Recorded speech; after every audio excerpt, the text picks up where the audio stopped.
course, the indefinite detention bill passed 93-7 in the Senate. Similar version in the House has gone through. They have to reconcile it.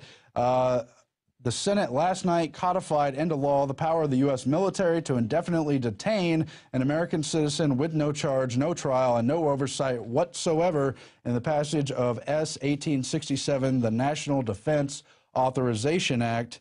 And though the White House has threatened to veto this bill, the fact that the Obama administration's lawyers yesterday reaffirmed their backing for state-sponsored assassination of U.S. citizens would suggest otherwise. And, of course, there are a number of executive orders and precedents of executive overreach, which already have many aspects of this on the book. But the idea of passing this legislation is, of course, nightmarish.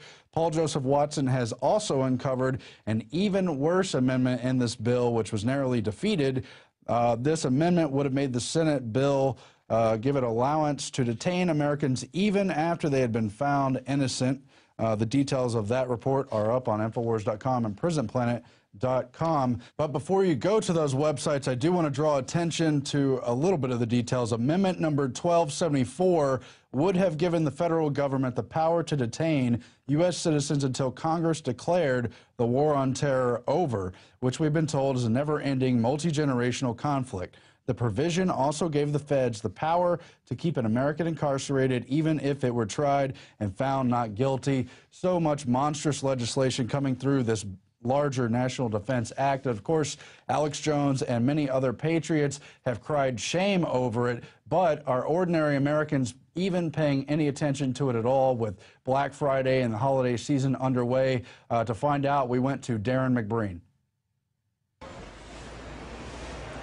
The National Defense Authorization Act empowers the U.S. military to operate on American soil. They can arrest American citizens and cart them off to detention centers anywhere in the world, basically turning the entire homeland into a battlefield and allowing the military to arrest individuals and detain them indefinitely without trial. Now, this violates every aspect of a free society by denying Americans their constitutionally protected right to due process. How do you think the average American is going to respond?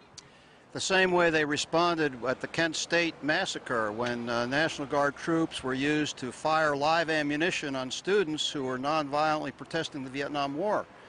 The American public was outraged. The military is here to defend us, not to prosecute us and arrest us and throw us in jail. I think it's a sneak attack by Congress and people to, counter the movement on Wall Street. These people are saying that the passing of the bill, basically it means to them that the Rubicon has been crossed, that this means America will become complete and possibly irreversible totalitarian military state. Well, then our only hope is some defective armed force members. I think that's our only chance, is the military needs to enforce our Constitution, and our congressmen are trampling over the rules that were established over 200 years ago.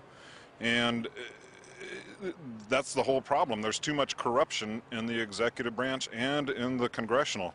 What would you say to active military who might be told to enforce this bill? Listen, I'm a veteran of the United States Army, 31 uniform, airborne, and I'll tell you what, very simply, we take an oath to protect this country from threats both foreign and domestic. It's not good. It's not healthy for our democracy, for the American Army to be involved. For those people who say that, oh, it could never happen here, it could never happen to us, those are called the famous last words. Many times throughout history, situations have happened where governments have turned their military against its citizens. You know what? History repeats itself. If that eventuality does happen, you have to remind yourself that these are your brothers and sisters and neighbors and people you went to school with. And remember what you're truly fighting for. It's for our Constitution, not for these puppets who are actually our servants who have run amok. Now, Stuart Rhodes, the founder of Oath Keepers, recently appeared on the InfoWars Nightly News, and he warned people that we are now at the point where all that will save liberty in America is another American revolution.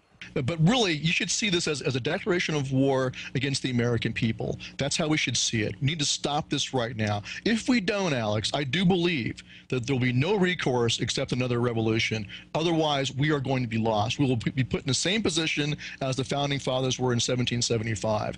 I want to tell the military and police, The globalists are going to sit offshore and watch you get chewed up in a fight with the American people. It's very important that police and military really make a decision now which side they're going to be on. The military, you're right. Choose now whom you shall serve.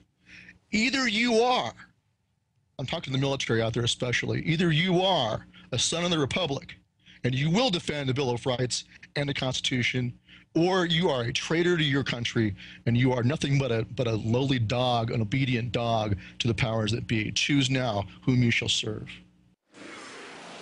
There's a lot of constitutionalists out there who are in such an uproar that they are saying that this bill places us in almost exactly the same position that our forefathers were in when they were forced to take up arms in defense of liberty back in 1775.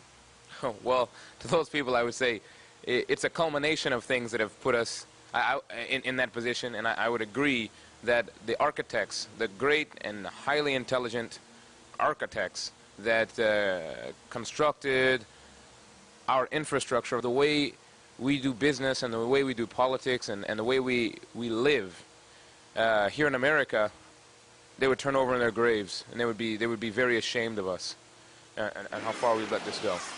Indefinite detention without due process leaves citizens without the legal protection of the Constitution, and it strikes at the very heart of the essence of U.S. law. It is positively shameful that any elected representative would even consider voting for such an assault on so sacred a fundamental value as the right to due process. I'm Darren McBreen for InfoWars Nightly News. And of course, John McCain is the one who introduced legislation in 2010 along very similar lines. Great report from Darren. He obviously put a lot into it, but we don't do what the mainstream media does, interview 40, maybe 100 people, and then show just the handful who fit in with our views. We're going to show you the other people who will accept any government power and probably even serve to enforce that undue power. Let's go to that side of the report now. What do you think is going to be the response of American citizens once they start seeing American troops on the street? I think that most people are going to be divided. I don't do anything wrong, so I don't have anything to fear, so I'm not afraid of the military. The military being on the streets of America, there's a new bill that's being passed. It's a great idea. I'm all for it. So you support to fight terrorism, military on the street? Of course, I do. So you think in order to fight terrorism, that would make you feel a little safer seeing military on the street? Yeah. So I think the only people that are afraid of the military is people that commit crimes or, that are in criminal organizations.